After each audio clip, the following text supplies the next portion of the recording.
Good morning, students. How are you? I hope you are fine. आज हम हिंदी सुरभि का पाठ 4 पढ़ने जा रहे हैं। अपना पेज 25 ओपन करें। पिछले लेसन 3 में बातचीत एक कला के बारे में हमने पढ़ा। आज हम पाठ 4 मैं सड़क हूँ वो पढ़ने जा रहे हैं। इसमें सड़क अपने बारे में बता रही है।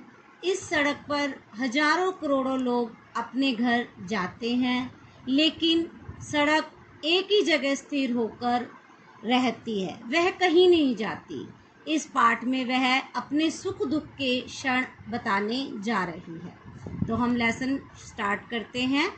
मैं सड़क हूँ, भारी अजगर की तरह जड़ निंद्रा में सोई हुई हूँ। अजगर क्या होता है पता होगा, सांप। जड़ निंद्रा गहरी नींद में। मैं सदा से स्थिर हूँ, अचल हूँ, एक ही करवट में सो रही हूँ, मगर मुझे एक पल के लिए भी विश्राम नहीं।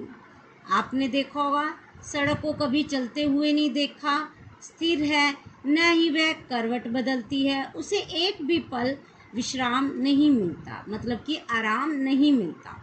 मुझे इतना भी समय नहीं कि अपनी इस सख्त और सूखी सेज पर हरी घास की एक कोपल उगा सकूं। आपने कभी नहीं देखा कि सड़क के ऊपर कोई वृक्ष उगा हो या कोई फूल उगा हो, वो हमेशा मिट्टी में ही उगते हैं। इतना भी नहीं कि अपने सिरहाने के पास कोई छोटा सा नीले रंग का एक वनफूल ही खिला सकूं। मैं बोल नहीं सकती, पर अनुभव सब कुछ करती हूँ।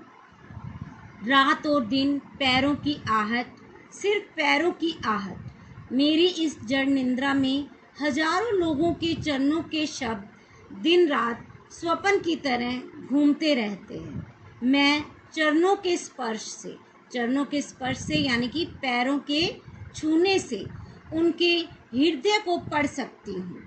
मैं समझ जाती हूँ कि कौन घर जा रहा है, कौन काम पर जा रहा है, कौन उत्सव में जा रहा है और कौन शमशान को जा रहा है। देखो, एक सड़क ही होती है जिस पर लोग घर भी जाते हैं, काम पर जाते हैं, उत्सव में जाते हैं, यहाँ तक कि शमशान पे भी सड़क पर ही जाते हैं।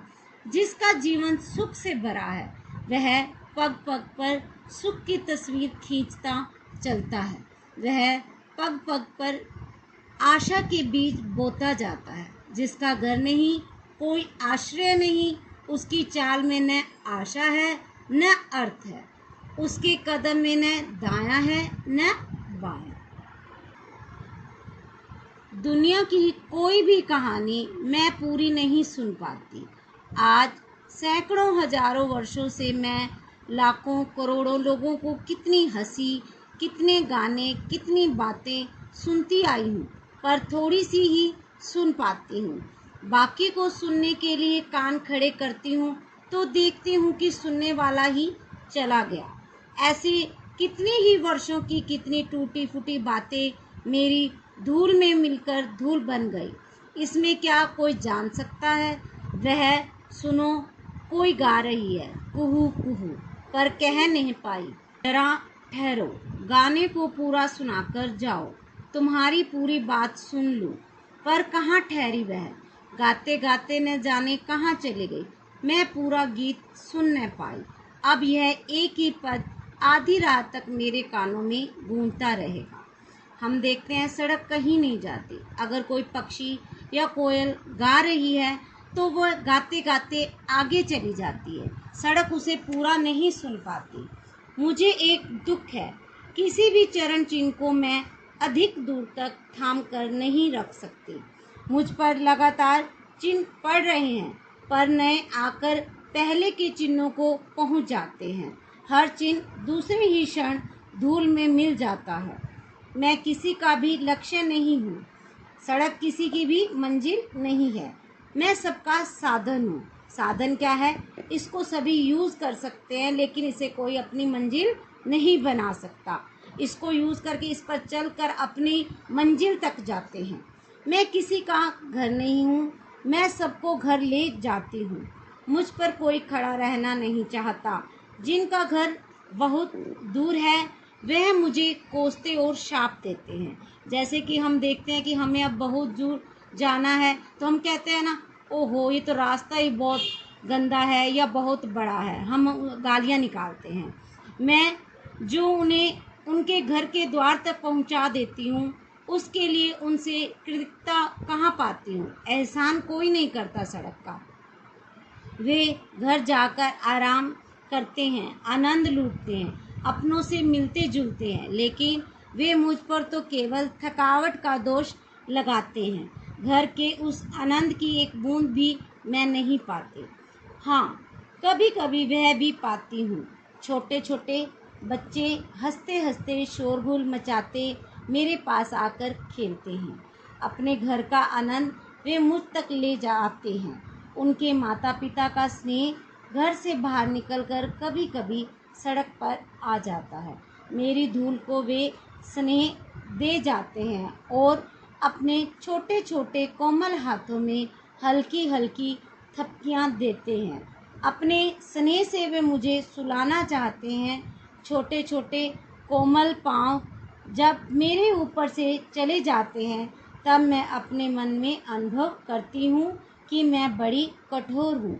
शायद उनके पाँवों में चुभती हूँ, उन्हें चोट पहुँचाती हूँ। तब मेरी इच्छा होती है कि काश मैं भी धूल की तरह कोमल होती।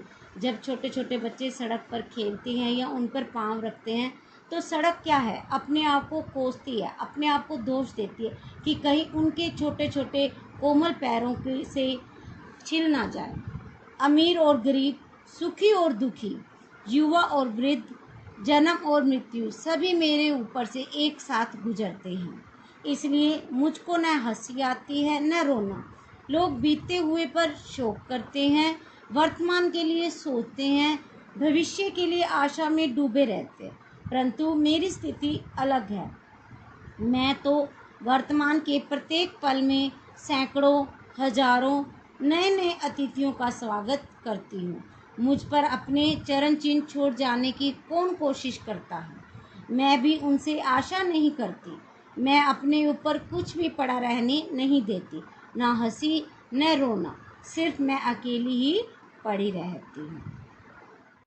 आइए अब कठिन शब्दों के अर्थ जानते हैं। अजगर एक बड़े सांप की प्रजाति।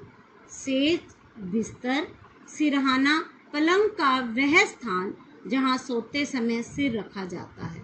गूंजना, प्रतिध्वनि। कोसते, बुरा भला कहना। जड़ निंद्रा, गहरी नींद। कोपल, नए कोमल पत्ते।